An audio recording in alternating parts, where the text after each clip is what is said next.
Welcome to the STARS program, seniors taking active roles in society. And now, here's your host, ANITA FINLEY.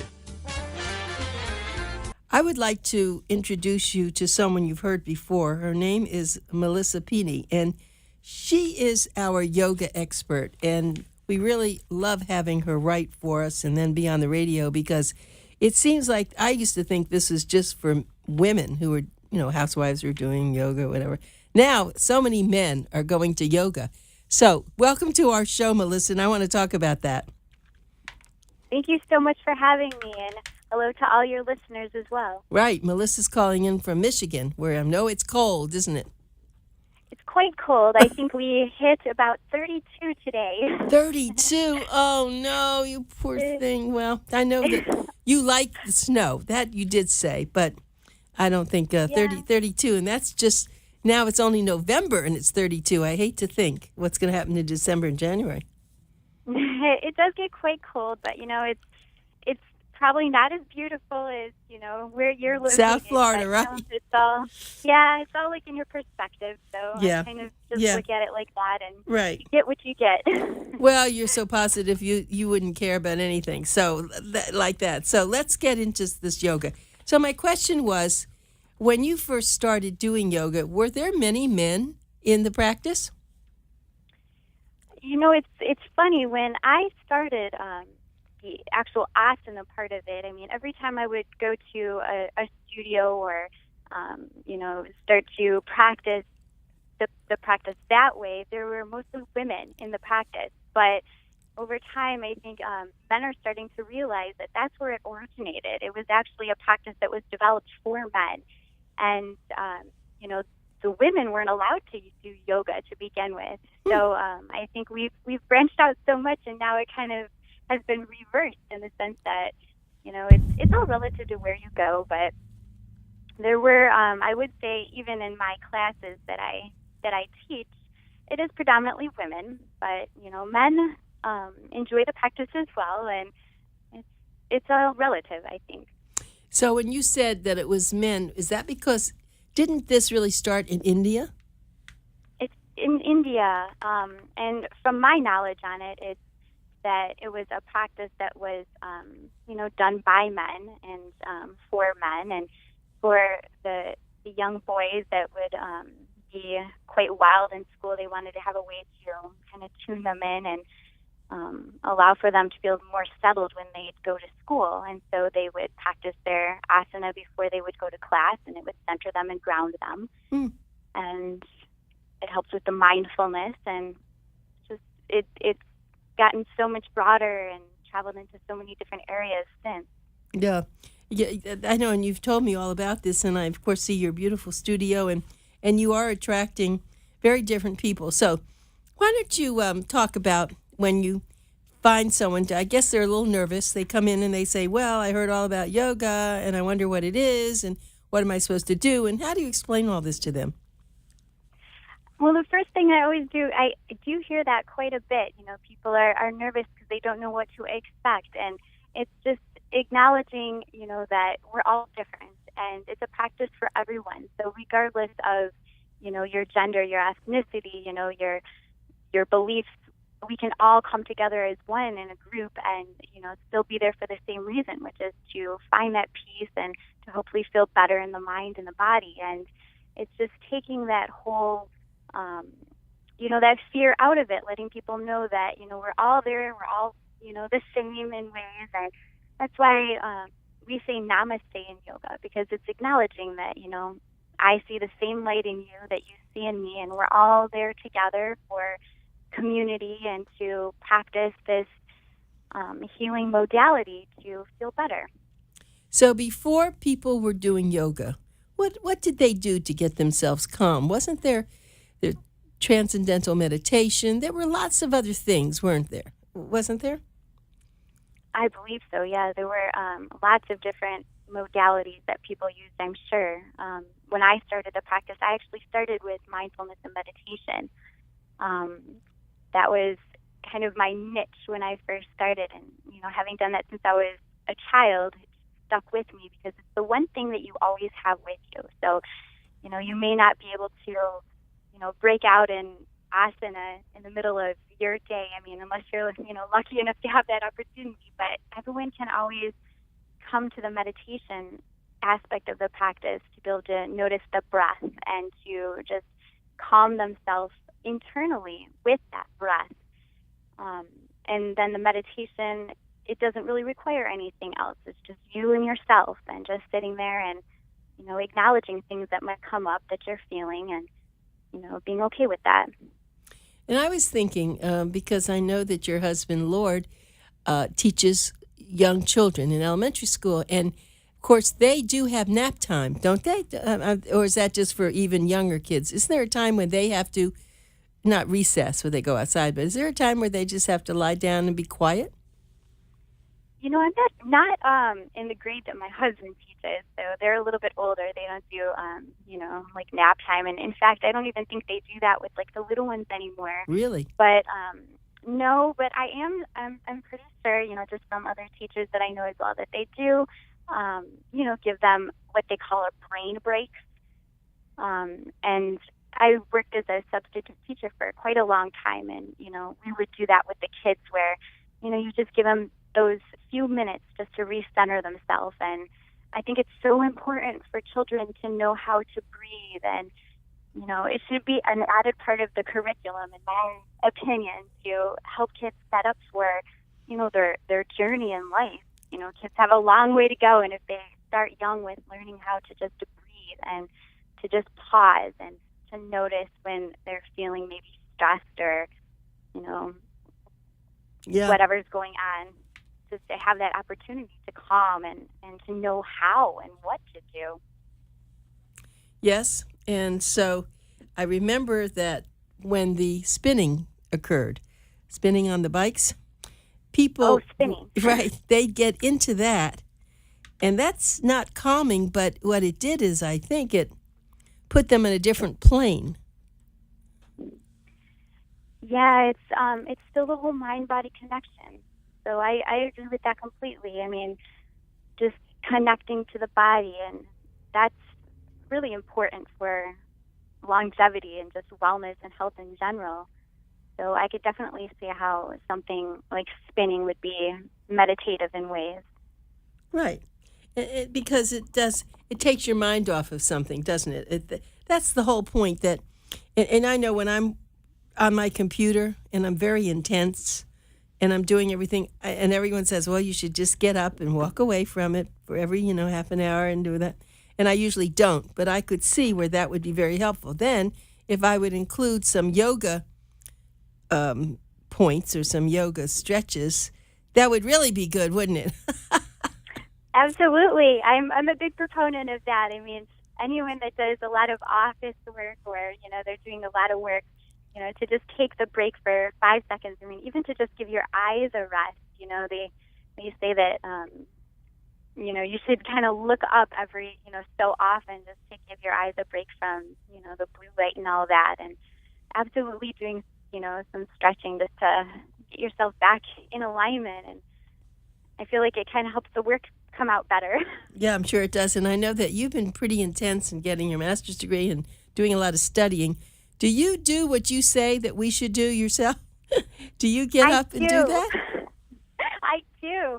I'm a very big, I do practice what I preach, absolutely. And that's kind of my big whole philosophy with, the way that I even guide my classes is, I'm never going to teach something in my classes that I can't execute myself.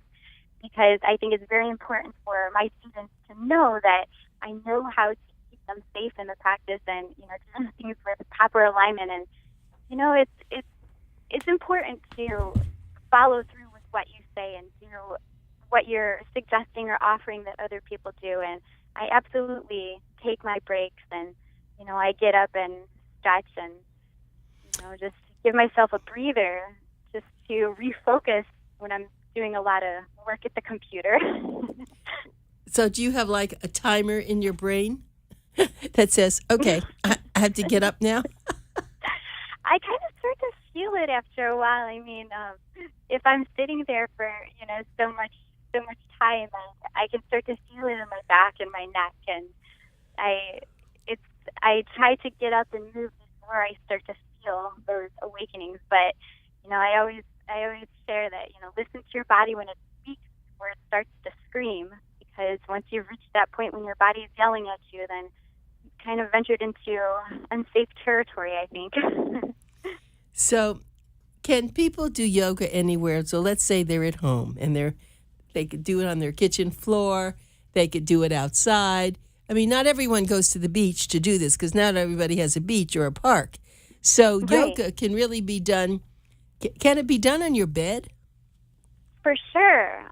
Even, waking up in the morning, do something where just, it's funny because I do have a few students that have told me that now when they first wake up in the morning before they even get out of their bed, they'll do like some shoulder stretches, or there's a posture, it's called eagle arms, and we do those sometimes at the shala and some of my more, challenging classes. And a lot of the students say that they feel that, and they, work with that posture when they first wake up before they even get out of the bed. Or you can even just kind of wrap your arms around yourself to stretch your shoulders like you're giving yourself a hug. And, those are simple things you can do in bed. I mean, bend your knees and just kind of fold forward and release the back, do some, head circles, or, just get the body moving and get the circulation flowing, and kind of helps before you even put your feet on the floor. Right. You have so many good ideas for people to do. And so your beginning students, when do you know that you can start teaching them more? When they're able to accomplish everything you tell them, or when do you move them into a more progressive, class? I always, the way that I teach is I start with the basics, and then, students will kind of tell me when they want to learn something, maybe a little bit more challenging, or, maybe something that's a little bit new or different. And, I'm totally okay with that. But to make sure that before a student, it's like you want to be able to walk before you run. So making sure that my students are safe in their alignment and, the basic standing postures, the different sitting postures and that. And then they all build upon one another. So if you are learning with proper technique, and that's why I feel it's so important to learn from a qualified, registered yoga teacher who has gone through extensive training and learning, because they can help guide you safely through the postures, and then they all build upon one another. And then it's fun to be a beginner because you're never a beginner again. So once you start to be able to do everything, it's like you have to try to find those other ways to stay inspired. And it's the beginner's mind. It's said that is the most beautiful thing, because you're excited and you're learning and everything's new and limitless, and it's fun to teach beginners because they have that excitement with them. Mm-hmm. Is there such a thing as yoga in the water, like in swimming pools?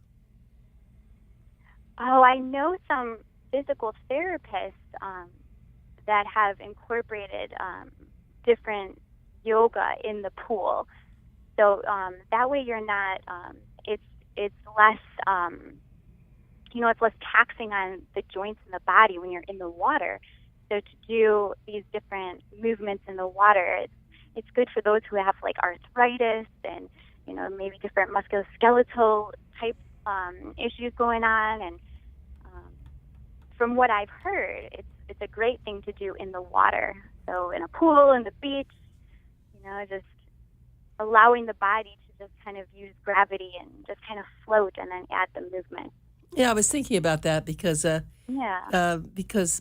do see people exercising in the pool. They walk and they stretch their arms and do a lot of things, and that's, I guess, kind of yoga in a way. Absolutely. But it has the water for the buoyancy. For sure. And, the thing that makes yoga is the breathing. So, I mean, regardless of what kind of activity you're doing, if you're being mindful and you're breathing, and then you're adding the different postures, then I feel like yoga can be taken and done anywhere. But now when you say about the breathing, so people breathe anyway. We're all breathing. So tell me what that means. Explain that to people when you say taking, doing good breaths and breathing. What is that all about? So that's absolutely true. We are always breathing, but you notice in general, and even myself sometimes, when you're really focusing, are you really truly breathing? And I think it's the becoming aware of the breathing and, noticing the rise and the fall of the breath and using the breath as a meditative practice where you're following the breath on a journey rather than, holding the breath. And a lot of times when we're out in situations, maybe we're nervous about something or, super excited about something, and our breath patterns change. And if even when you're experiencing anxiety or tension, if you focus on a longer exhale when you breathe, then you start to slow down the nervous system and become more clear and regulated. And that's, I think, the big difference between, just breathing like we all do and the actual practice of breathing and mindfulness. Mm-hmm. And so if people are having problems with their breath and they can't breathe the way you're saying, I mean, they're not going to take deep breaths because they can't. Right. So then in that type of situation, it's just from some medical training that I've done in the past, like you do like pursed lip breathing.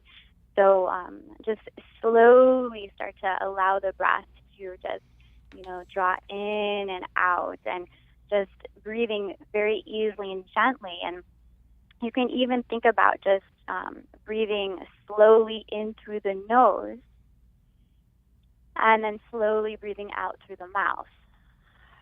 And with that action, it does the same thing as, these deeper breathing pranayama type techniques. Mm-hmm. I see. So it's just slower, it's easier, it's really important. So now when people first come in, that's what we were talking about. And let me just tell everybody, you're listening to Melissa PINI, and she is a certified yoga teacher. She has her own studio in Michigan, outside of Detroit. I call it Warren, Michigan, just because I know it's a different location, but it gives people, I guess, a perspective where it is. And she really has a beautiful studio, and she's a beautiful person. That's just how she treats people, and I know that the people who she works with are so grateful. And I think gratefulness is something that you teach too, don't you? Absolutely. I mean, every day I think people should think about something they're grateful for. I mean, myself, I keep like a gratitude journal, and every day kind of wake up and write down 5 things that you're grateful for. And we're all human. We all have days that are maybe more challenging than others, but there's always something to be grateful for. It can be something as simple as you woke up this day and you get a second chance to just live to your greatest ability. And if you keep a list of the things that you're grateful for, it helps keep you inspired, and it makes life easier. I mean, that's how I think anyway. And I'm really big on being grateful, and I'm very lucky that the students that I have are my total inspiration. They come in and they're excited to be there, and just to see their smiles on their faces, and to know that I'm able to help them and navigate either tough emotions or help guide them through the practice. It keeps me inspired, and it's definitely something that I'm grateful for every day, and I never take it for granted. No, I know you don't. Someone was talking. They came to me and said, "Can you give us a dozen magazines?" And what was that for? Well, I have these young students, and we're going to do a vision board. They needed so. Did you do a vision board when you were younger, or do you do one? I still do that. I definitely do that. I mean, I always have. When I was little, I used to do vision boards, and now maybe as an adult they might be a little bit different than they were when I was younger. But yeah, I definitely do a vision board and write out my goals and my aspirations and things that I'm thankful for. And I love that idea of using Boomer Times to create the vision board. Who knows I might have that to you're... add that to mine. That's right. Who knows that your picture's going on someone's vision board? That's so funny. So tell. I don't know much about a vision board. I never did one. I guess I do it in my mind. But what is a vision board? I know this isn't yoga now, but you can tell me anyway. Oh, sure. Well, so the way that I do it, I mean, you can. When I was younger, I would take even like a big poster board, and I'd use old magazine clippings or whatever I had around, and I'd glue them on there, and then I'd hang that board up, and I'd look at it for motivation, to keep myself inspired and to keep working hard. And now I kind of I just take a notebook, and in my notebook where I keep my gratitude list, I write down all I call it my business vision board, and in there I write down all the things that I hope to accomplish or to help others with, and I might write out ideas that I have, or fun quotes, or anything that's kind of brought me inspiration. So that's what the vision board is. In other words, these are things that you've been thinking, or that you want, or in your expectations. And so if you do it in pictures, is that what you do it, and that just reminds you of something? Yeah, definitely, and it keeps me motivated. I think it's a motivational tool, and keeps a mindset clear. And like I said, everyone has challenges, and it's just using challenges as growth. And when you have this thing right in front of you that you're looking at, it keeps you inspired.